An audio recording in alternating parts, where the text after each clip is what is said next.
Bonjour à tous.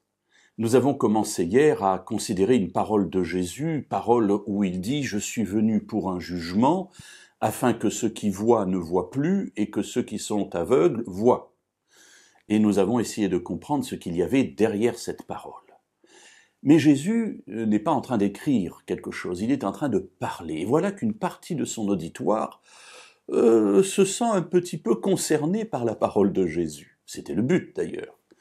Dans l'Évangile selon Jean, donc au chapitre 9, et nous lirons cette fois-ci le verset 40, voilà que quelques pharisiens qui étaient avec lui, après avoir entendu ces paroles, lui dirent « Nous aussi sommes-nous aveugles ?» Ah, voilà, ils se sentent quasiment attaqués par Jésus. Jésus vient de dire, voilà, il y a des gens qui prétendent voir, ils n'ont besoin de personne, ils connaissent tout. Ce sont des gens qui ont toute la connaissance de la Bible, toute la connaissance de la volonté de Dieu, et ils n'ont pas besoin d'être instruits. En fait, ils sont aveugles.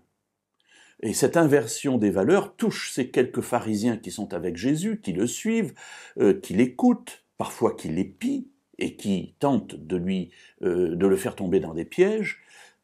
Mais nous aussi sommes-nous des aveugles? Oui, mes amis, la parole de Jésus en elle-même, comme nous l'avons vu hier, produit en nous cette interrogation, ce bouleversement à l'intérieur de nous, pour nous faire poser les bonnes questions. Et c'est pour ça qu'il faut lire la Bible. C'est pour ça qu'il faut lire la Bible, parce que Jésus n'est plus parmi nous physiquement, et le seul moyen d'entendre ces paroles, c'est de lire la parole. L'Esprit de Dieu sera là pour ensuite toucher notre cœur, rendre cette parole vivante, parce qu'étant adaptée à notre vie, ce que je vais comprendre d'un passage, ce n'est pas tout à fait toujours la même chose que ce que vous allez comprendre, parce que nous avons des vies différentes. Alors voilà, ils se sentent touchés. Et on dirait, le but de Jésus est atteint.